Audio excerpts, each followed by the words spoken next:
What did you do? It's really hippie out there. Oh, thank you. Oh, I tell you, I'm so happy. Oh, it's good. Yes, I'm glad I brought my jacket just in case. Wow. Yeah, here's the Well, I can tell you this much. I'm cool. This is better than just beer orange. Yeah. I can't even St. say. Louis. I see your hat. I can't even say or look at that. I say DDT. DDT. What are you doing sitting over there? I'm in my shade. I can't do the sun. She thinks she has it made in the shade. There, that's it. Very good. Harry, can you help him move the chair?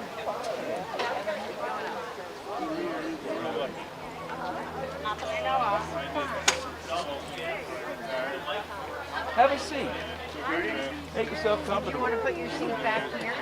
Yeah, you want to... You want to put it there? Judy, That's okay, I'm the son.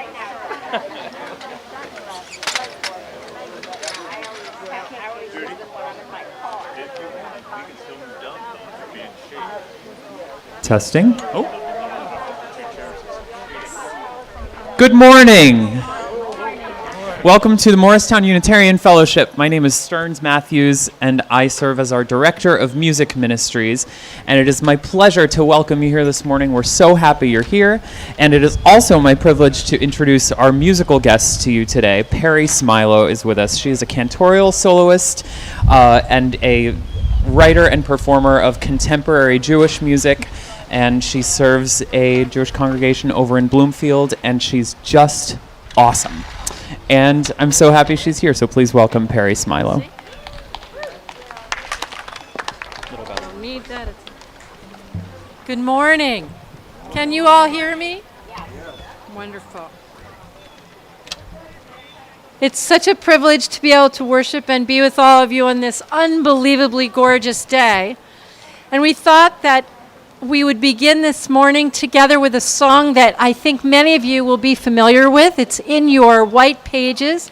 It's a song that comes from, the text is from Ecclesiastes, and the composer is the great and noble and amazing Pete Seeger.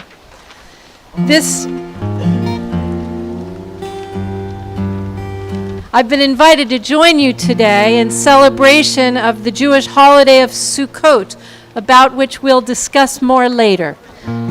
But this text from Ecclesiastes is a central text of Sukkot, of the harvest holiday of Sukkot. And so I invite you to please raise your voices in song and join me, please. To everything turn, turn, turn. There is a season, turn, turn, turn. And a time for every purpose under heaven. A time to be born, a time to die, a time to plant, a time to reap, a time to kill, a time to heal, a time to laugh, a time to weep. To everything a turn, turn, turn. There is a season, turn, turn, turn. And a time for every purpose under heaven. A time to build up, a time to break down, a time to dance, a time to mourn, a time to cast away stones, a time to gather stones together. To everything turn, turn, turn. There is a season, turn, turn, turn. And a time for every purpose under heaven. A time time of love, a time of hate, a time of war, a time of peace, a time you may embrace, a time to refrain from embracing. To everything turn, turn, turn. There is a season, turn, turn, turn. And a time for every purpose under heaven. A time to gain, a time to lose, a time to rend, a time to sow, a time for love, a time for hate, a time for peace. We swear it's not too late. To everything turn, turn, turn. There is a season, turn, turn, turn. And a time for every purpose under heaven.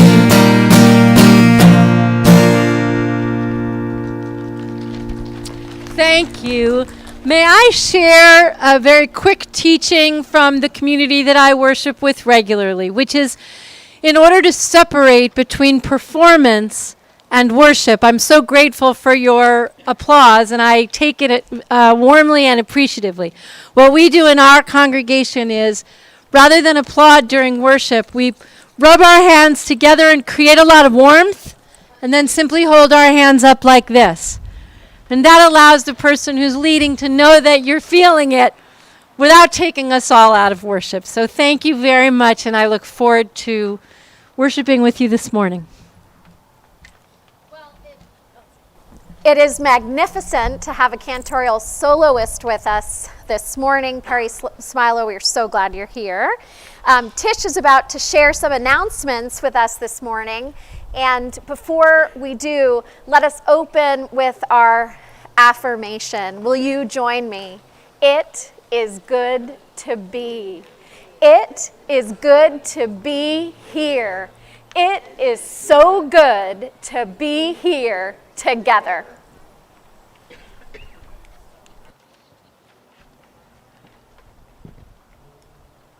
Good morning.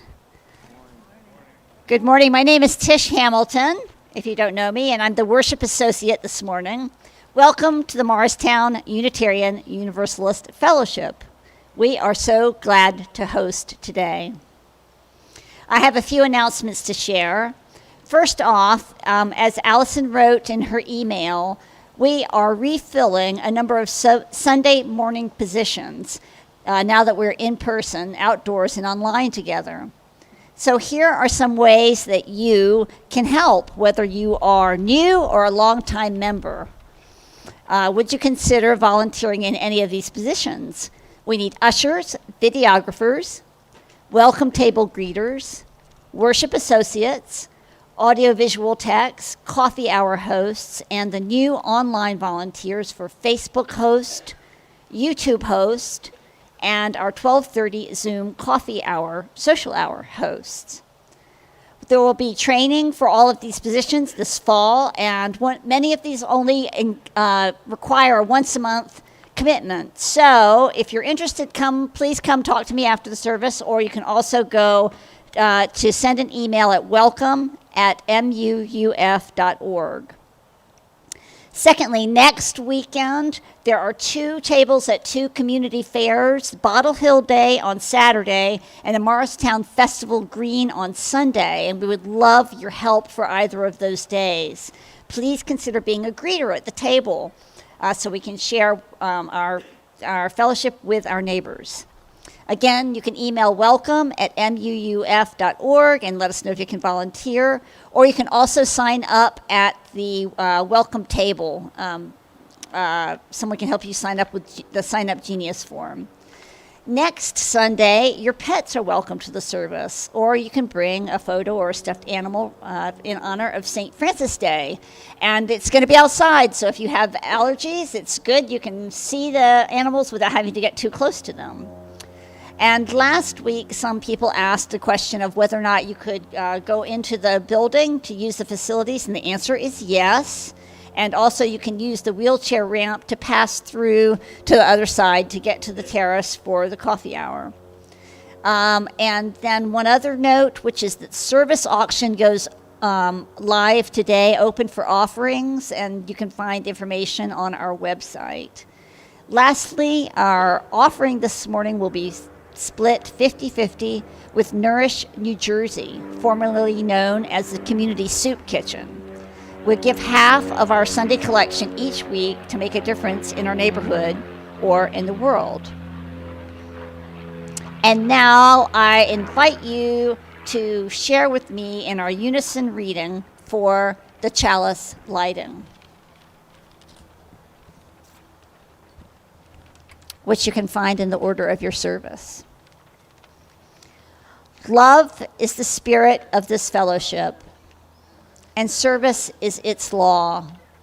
This is our great covenant, to dwell together in peace, to seek the truth in love, and to help one another.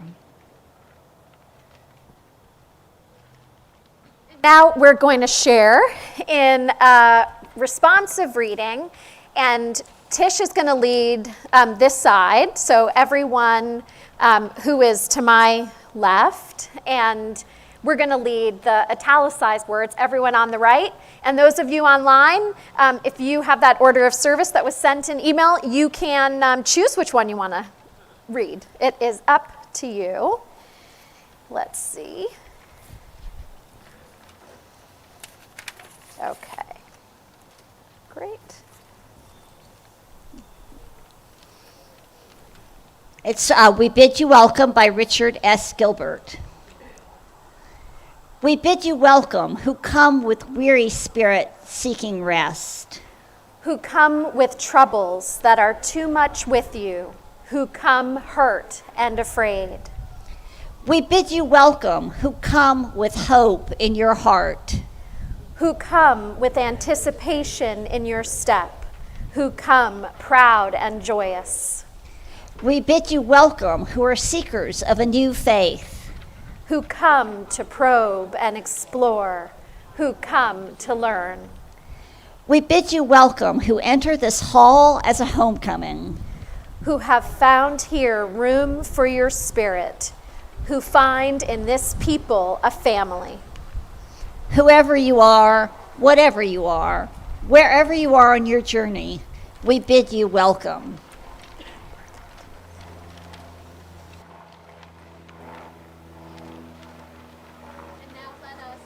Together, we can rise in body or spirit, and let us reach with our hearts and with our voices. This text is in Hebrew. It comes from Psalms. The translation is, God is my strength and song. If the Hebrew is too challenging, feel free to simply sing Lala. It works just as well.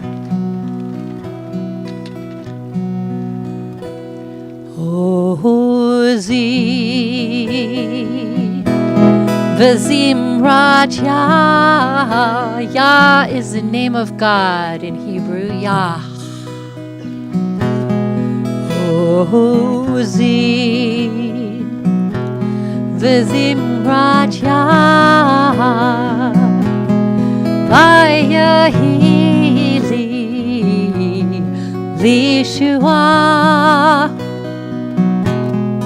Ozi V'zimrat Yah. Vayahili Lishua Ozi V'zimrat Yah. Vayahili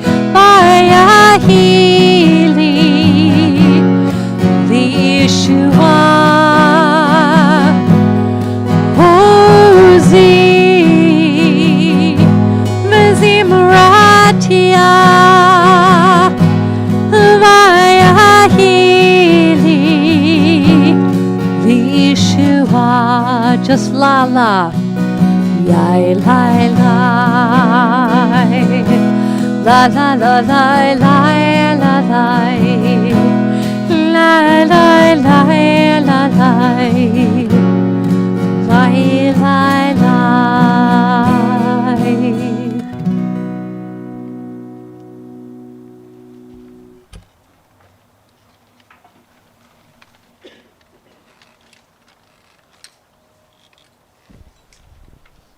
All right. So I told a story to the kids today, and I wanted to share it with you. Today is we are celebrating Sukkot. We have a sukkah over there, and it is about hospitality. So I asked the children today, what does hospitality mean? And they instantly put words together and said, oh, it sounds like hospital. And it means when we take care of people. That was very good, astute of those kids. But I wanted to share a story where someone showed hospitality to me as an example that I gave to them that I think they might get in there. When I was in high school, or just out of high school, I must have been in college, a friend of mine brought me home to their house to have dinner with their family.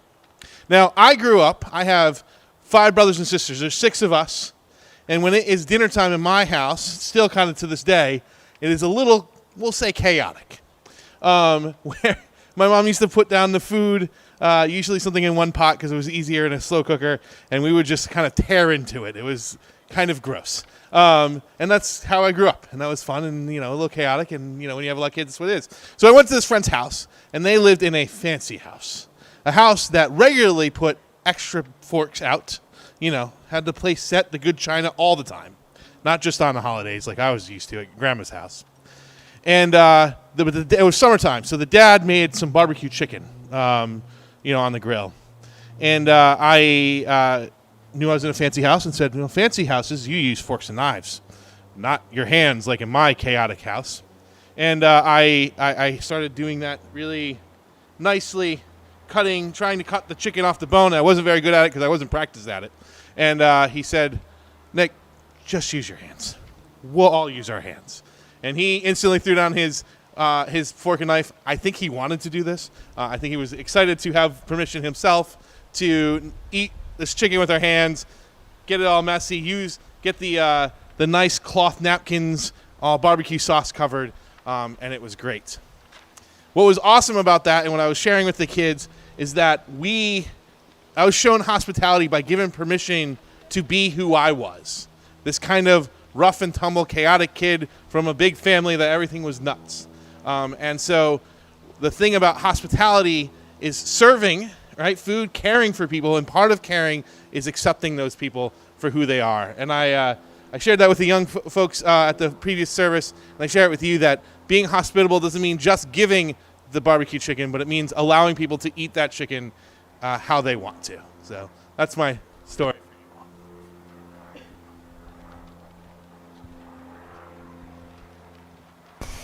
And now I just want to remind people that our offering this morning is about sharing.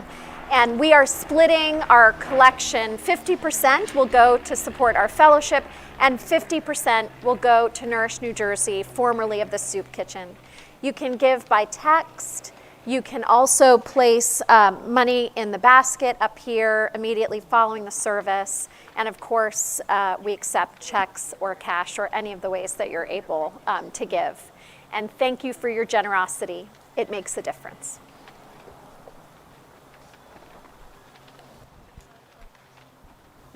Okay. So as you're thinking about your offerings, I offer this song as an offering. In addition to our traditional liturgy for the holiday of Sukkot, it won't surprise you that composers of contemporary Jewish music also use the themes of the holiday to create some fun music as well, since this is also a really fun holiday. And so the song I'm about to share with you is a melody that I know you're already going to know. And the lyrics were written by a good friend of mine, Julie Silver, who wanted us to really have a good time with this holiday. And so it's really fun for me to get to sing this with Stearns. And the words are in your white pages. I hope you will sing along. This holiday takes place during the Jewish month called Tishrei. So you'll see the word Tishrei. It's the name of the month in which we are currently celebrating this holiday.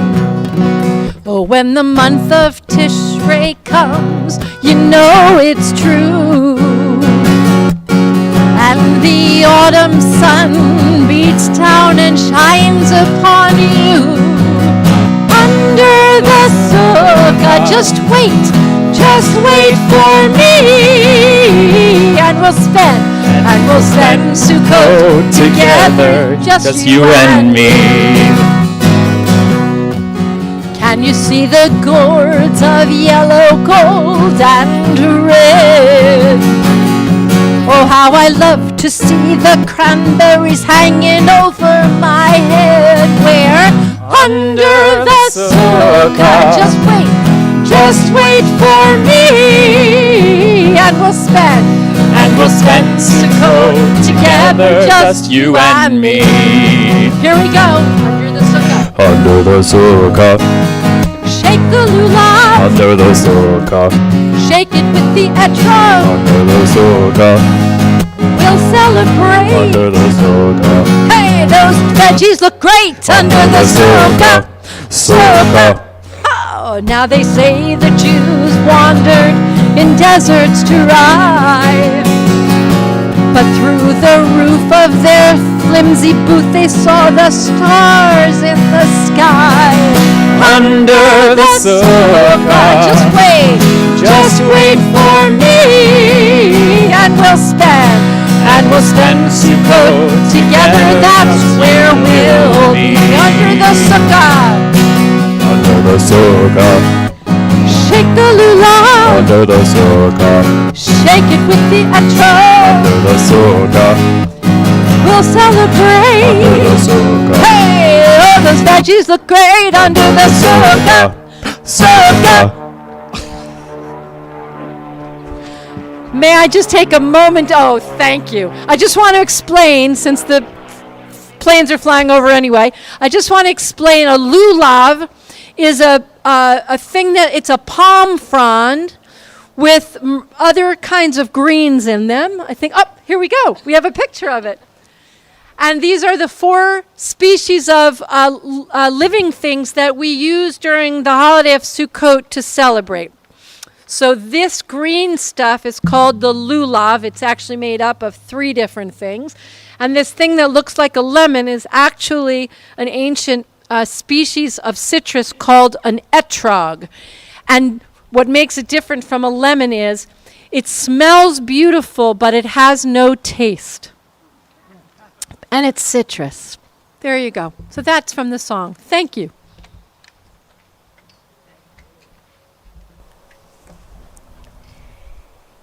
It's the time in our service where we honor the milestones that have happened in the lives of our fellow congregants and our new friends since we last met. And I have 3 milestones to share with you.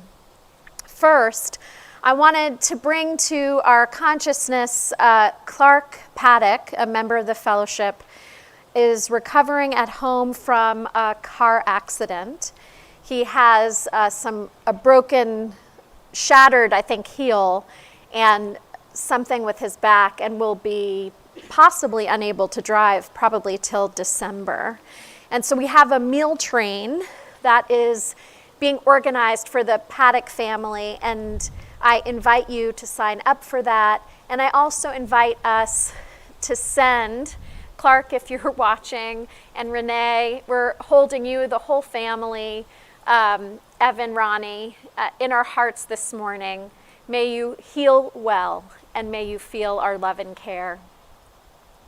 And I also wanted to mention that Alison Chase, who had a fall, and we announced that a couple weeks ago, also broken bones, is now at home recovering, and there's a second meal train opportunity, and we continue to pray for Alison's healing. And a special note of gratitude for Franklin Heller and Wendy Hirschberg for all the ways that they have tended and offered hospitality to Don Lynch, her husband, in this time. Alison expressed how much she appreciates the notes and all that the well wishes that people have sent to her already.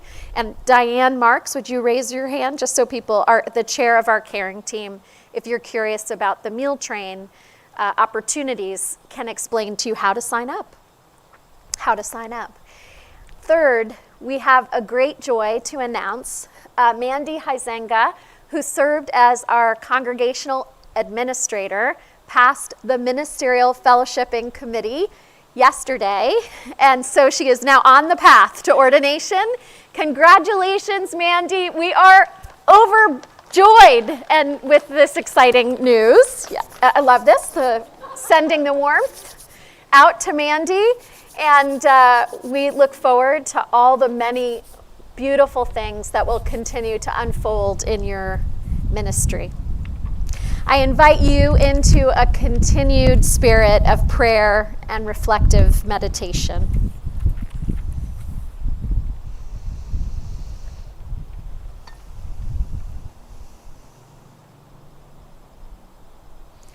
Spirit of life, Spirit of an abundant love, form of us a people who have the courage to continue to journey down the path away from bondage and towards liberation. Help us to bend and rise in ways that connect us to impulses of justice and caring and the forces of anti-oppression, and with the courage to make love visible in the land. Hold us in this season of in between summer and fall. Teach us to be like the leaves and to learn to shed and let go of what holds us back from being our fullest selves. And teach us also to be like the leaves, a myriad display of color and diversity. May all know they are welcome in this house, regardless of belief,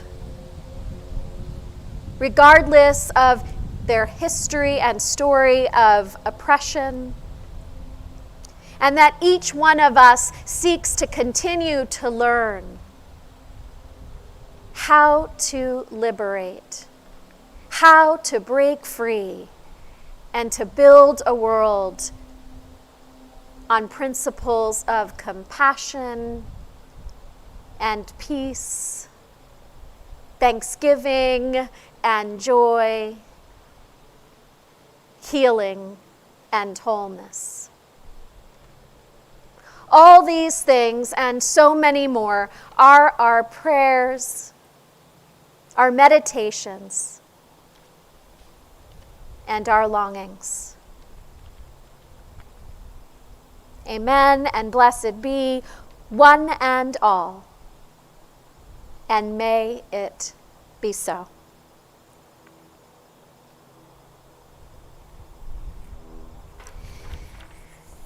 And let us once more experience the blessing of music.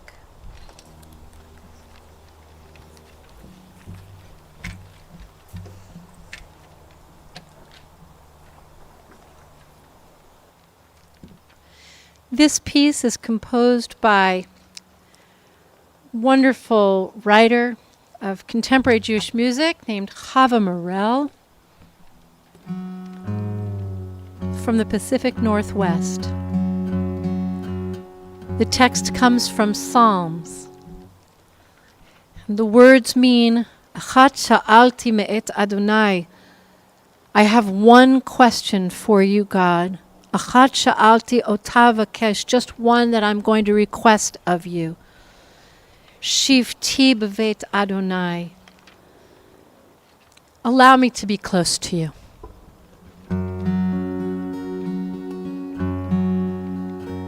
This is a traditional text for the holiday of Sukkot. Achat sha'alti meit Adonai. Achat sha'alti ota avakesh. Achat sha'alti meit Adonai. Achat sha'alti ota avakesh. Shivti, shivti, b'veit Adonai. Shivti, shivti, kol yemei chayai, lachazot b'noam Adonai. ולבקר בחלום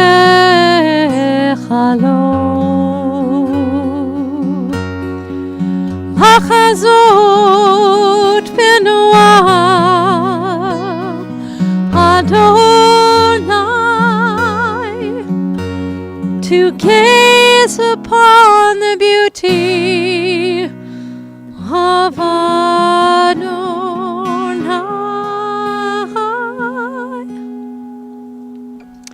One thing, I ask you, Adonai, to be with you all of my life. One thing, I ask you, Adonai, to be with you all of my life. Achat sha'alti meit Adonai. Achat sha'alti ota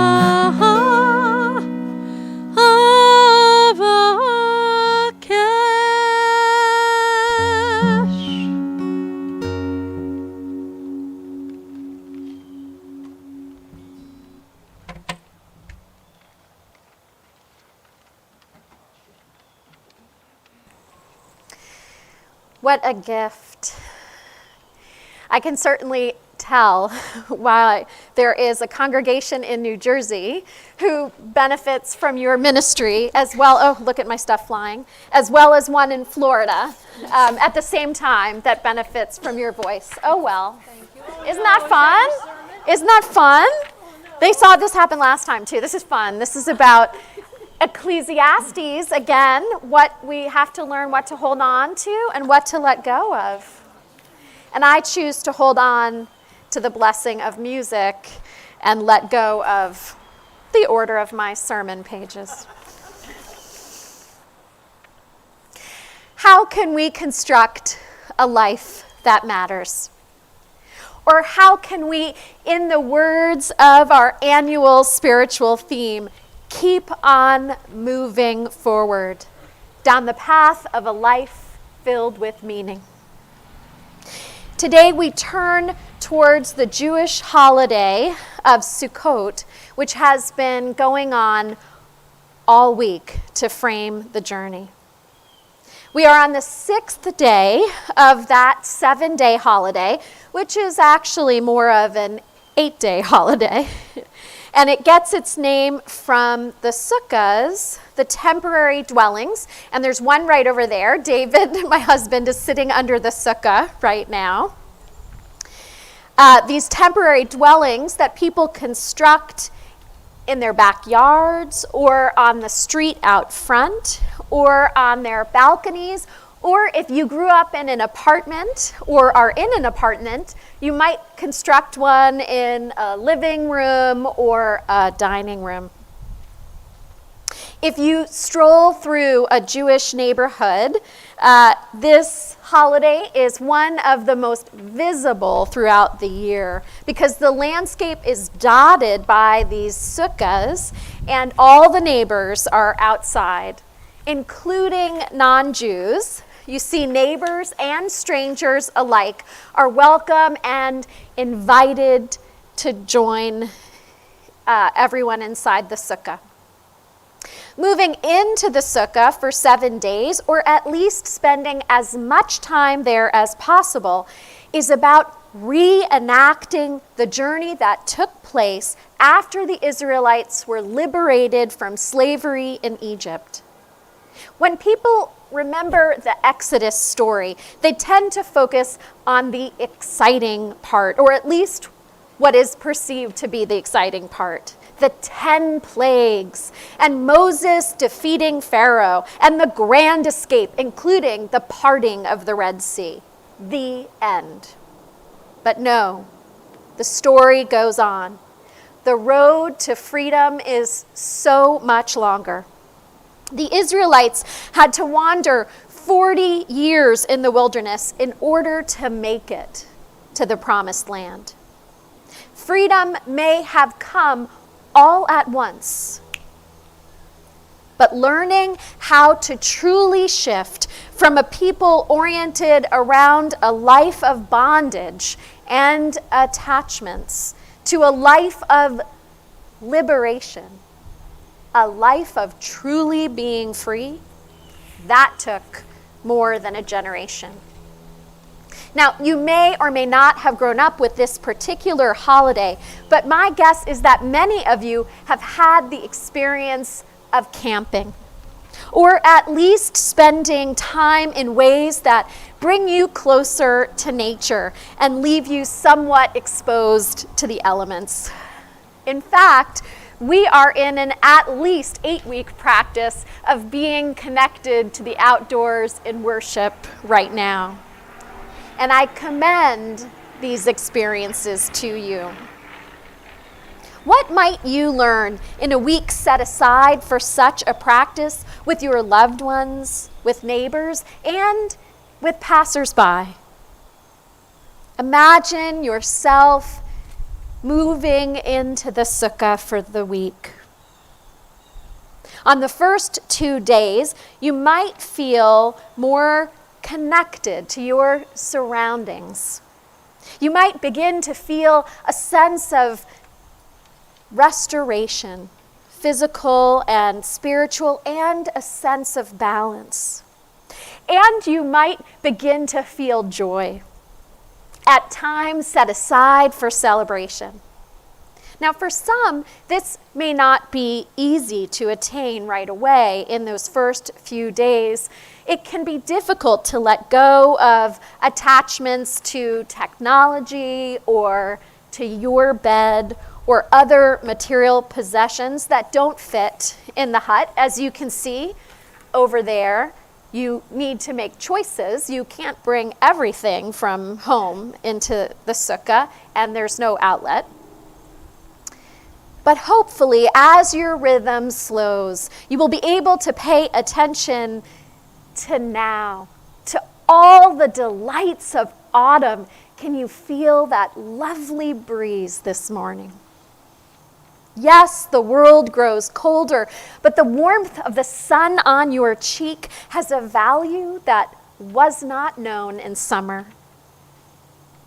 The long days of summer labor on your farm, or that your neighbor labored on his farm, has yielded such sweet fruits. Apple cider and pumpkin pie come to mind. These bring more riches to any table than silver candlesticks. Although silver candlesticks can have a place in the sukkah too. It is a holiday first and foremost grounded in joy. Outside in a simple shelter or in a tent if you're camping, we can celebrate the people who are with us, the bounty of our earth and in our lives. And exposed, we can come to terms with the fragility of our lives, or even the fragility of our material possessions. Joy is so foundational to Sukkot that if it is raining enough to spoil your soup, then you must merely recite a blessing over your wine and go inside. The roof of that hut, the hut you build, is supposed to have enough spaces in it that you can see starlight. So a raindrop could easily penetrate the structure.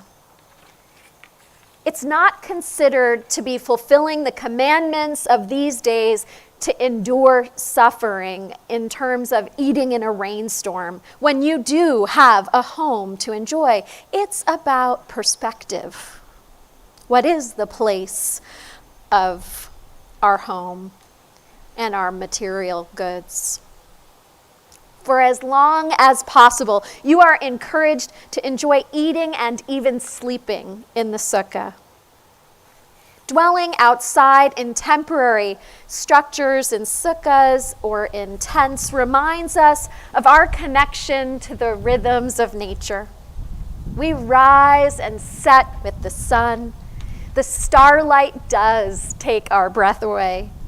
And we imagine the beauty and power of a creator or a first cause that could give rise to such a thing as life, friends.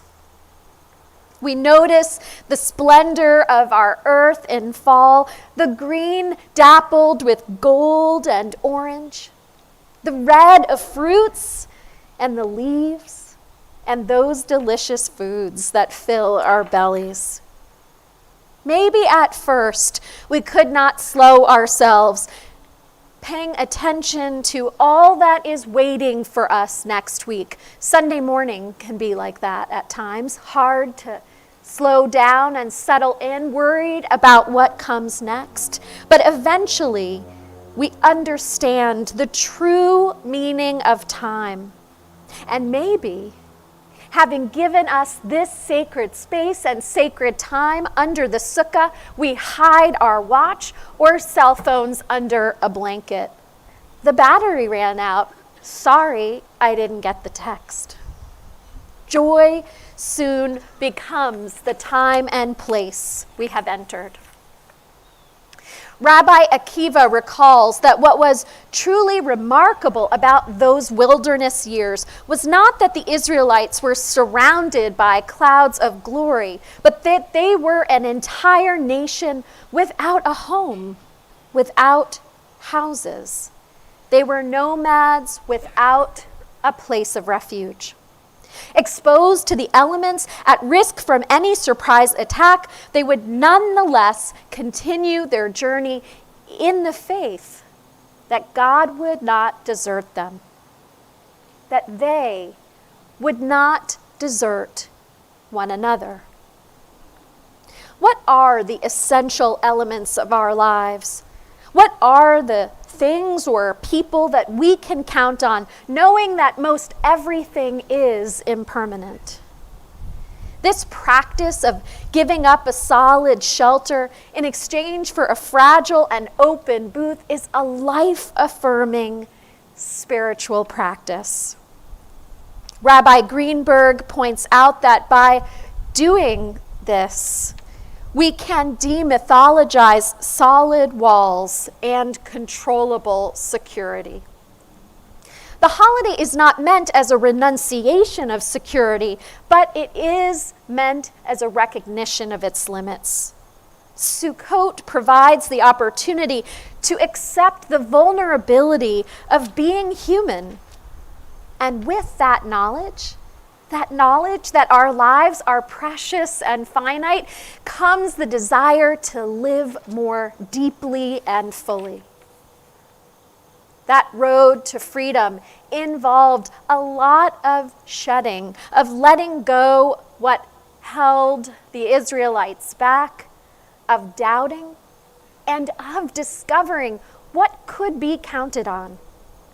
They cried out to Moses with complaints. If only we had died by the hands of the Lord in the land of Egypt, where we ate our fill of bread. You have brought us into the wilderness to kill this whole assembly with hunger. Even though they were harshly treated in Egypt, they knew when the food was coming, and they knew what their shelter would be. It was a leap of faith for the Israelites to follow Moses into the wilderness, into all of that uncertainty, and to remain faithful for 40 years in the face of such a high level of insecurity. Families lived in a one-room hut that was open to the elements and the greed of others. They had to learn how to coexist, how to covenant, how to build trust with each other in order to survive. Living in the sukkah reminds those of us in the modern day, or going camping, that although thick walls protect us, they may also serve to cut us off from life. And our technology during the pandemic has served to connect us, but sometimes it also severs us from one another when what we need most is each other. Relationships and community are the most precious currency we have. On the third day, we might rise and notice the sleeping faces of those we love, and we might think, why don't we start every day like this? Does it really take so long to drink in the sensation of peace, to let go of what disconnects us? How strange that peace comes in this place where the walls are so thin and anyone could come in and shatter the peace of morning. One day it might be a plane. Another day it might be a crow. Or perhaps we were alone in our sukkah and awoke to that sweet smell of wet grass and flowers. We had never quite noticed that our backyard smelled that way before that day. In both cases, we wait with excitement, wondering, will any visitors come to our sukkah today? Hospitality is a foundational element of this week and of our joy. And we can't wait to host friends or to have the blessing of meeting someone new. In fact, it's just like us on a Sunday morning. We set up our temporary sanctuary, and we can't wait to find out which friends will come or if we'll get to meet someone new. As the Israelites wandered through the desert for 40 years, just imagine the depths of those friendships, the depth of their trust, as well as probably the fights and the doubts that were born of that time. People had to learn how to trust their neighbors with no bolts, no alarm systems. Again, relationships were the primary currency for protection and for caring for one another's well-being. On the 4th and 5th days, the hospitality of the land and friends might bring us to a place of deep gratitude for all that we have been given in this life. On those days, we might realize that there but for the grace of God or Mother Earth or our friends or the kindness of strangers, do we have anything at all? On that day, we might seek to go and do likewise for another, for someone in need of grace, while our heart is overflowing. Sitting in the sukkah as we move into the end of the week, we might remember to take stock of what we have to give and not just what we have lost. It is a reminder there under the sukkah or on a tent camping, or I know this community has a number of folks who have hiked the Appalachian Trail. There we find reminders of all we can do without. We learn the difference between our wants and our needs. If we didn't have this place to sleep, who would be the people who might open their door of their hearts and let us enter? It would be wonderful to keep our home forever and always, but do we share it enough with others? Yes, relationships are the best currency for love, for joy, and for security. On the sixth day, we might wake with a sense of awe and wonder at the gift of our precious lives. We might feel a little high with our renewed sense of what matters most. Tents like this one, routes like the Appalachian Trail, invite us into a place where symbolically and literally we are present to the sheltering presence of the divine, the sheltering presence of our earth as it moves over families, individuals, and communities. On that day, we might feel changed coming off this journey to become architects of structures in our lives that offer enough shelter to shield us from the brunt of the winds and elements, and yet invite us to risk something for the sake of love, to allow us to be truly free, to experience maximum freedom, and to create a world where we are all more fully alive. What is the cover and the ground that anchors your life?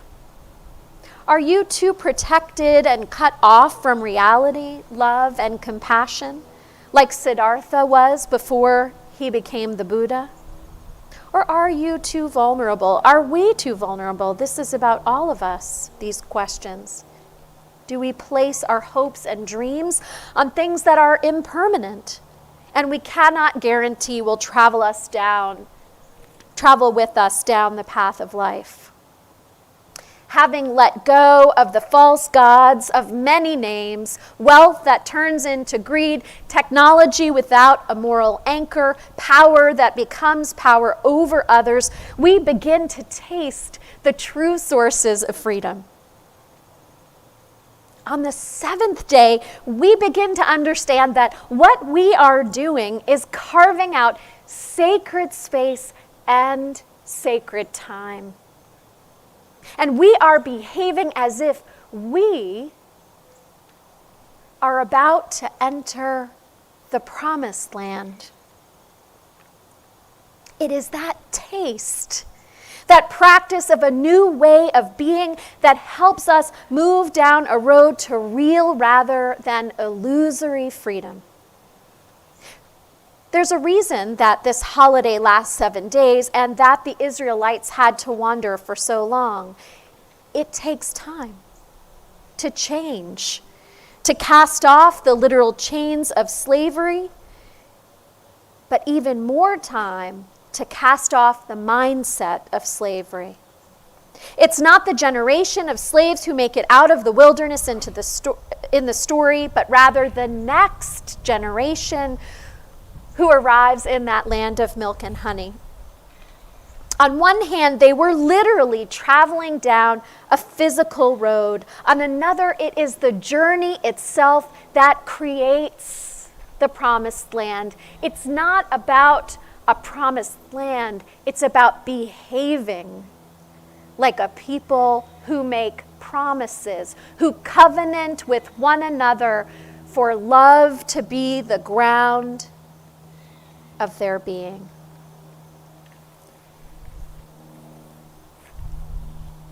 It is about a promised land of the heart.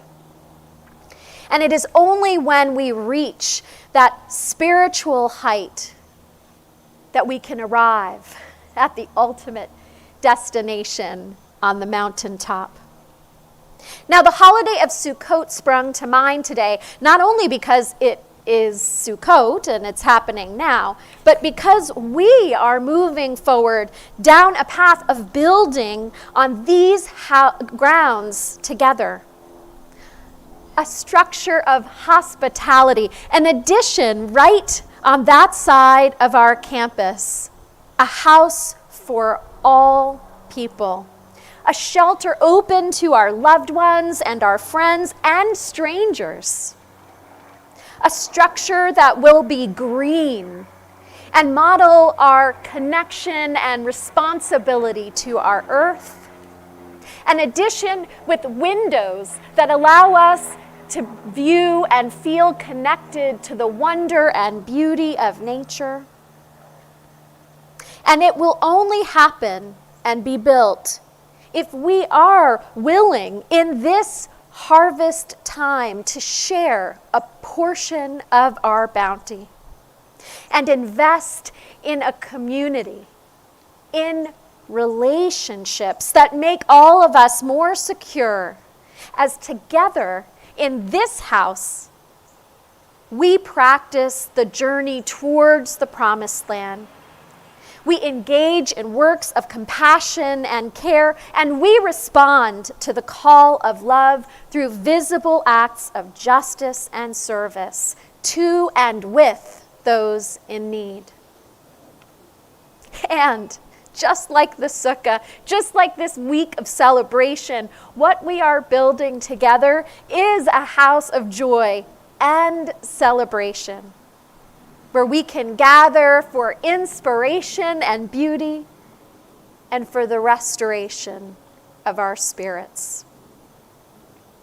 May each one of us add a generous offering according to our bounty to make of this campus a welcoming house for all people. May our gifts of treasure, of service, and of self allow us to construct room for our spirits to soar and the next generation to continue to reach for that promised land.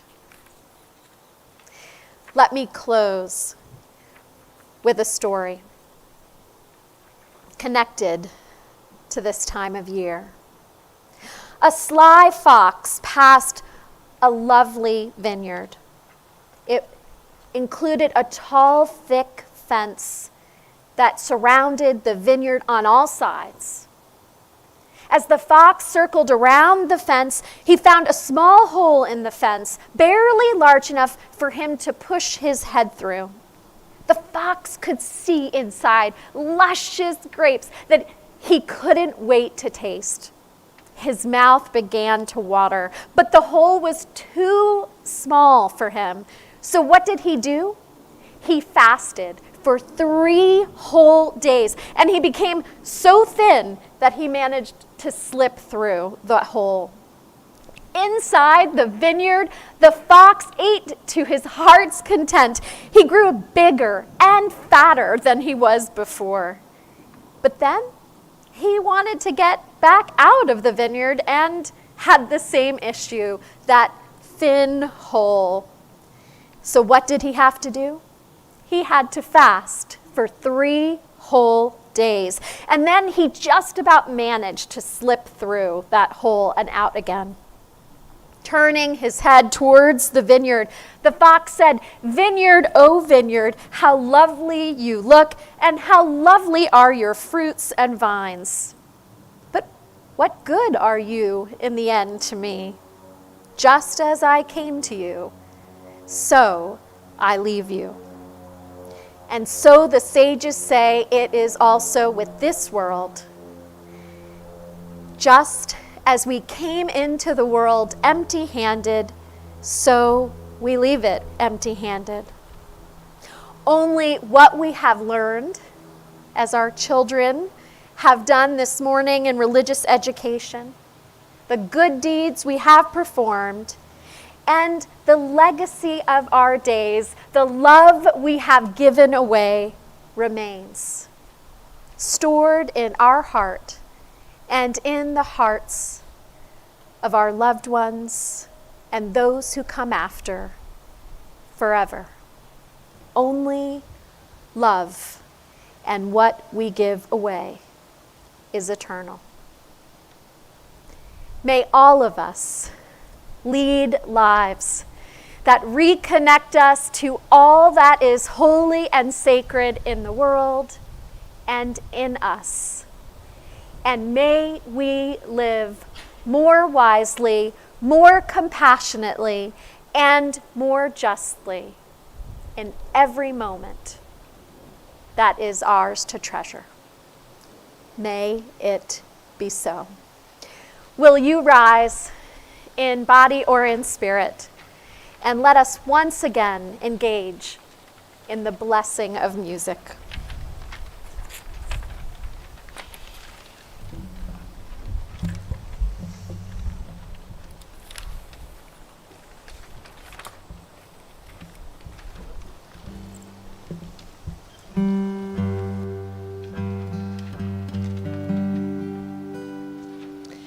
It's my privilege to leave each of you with a blessing. It's the threefold benediction from the Hebrew Bible. May God bless you with all good. May God keep all evil from you. And may God fill your heart with wisdom and grace you with all truth. May God lift up God's merciful face and shine on you for all time. And may God grant you eternal peace. May God bless you with all good. May God keep all evil from you. And may God fill your hearts with wisdom and grace to you with all truth. May God lift up God's merciful face and shine on you for all time. And may God grant you eternal peace.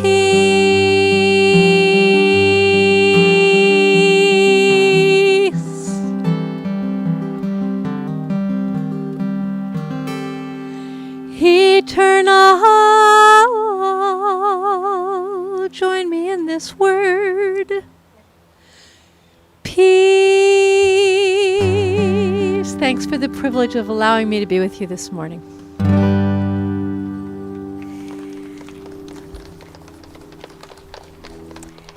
A quick announcement. 2 p.m. today, you have surely seen this, but know that it's in my email this morning if you haven't seen it elsewhere. At 2 p.m. today, we're going to hear an update about the new edition. Helene Firm, Paul Firm, and Steve Parker are going to give a capital campaign and gateways update. And it's on Zoom, and the link you can just click to from that email. And if you have any questions, come up to me after the service. And now, in our going forth, may we be blessed by the presence of one another, by the spirit of this community, and by the generosity of sharing, most importantly, our truest selves with one another. Come and spend some time with me under the sukkah, and then go forth and open your hearts to others in this world. Blessed be.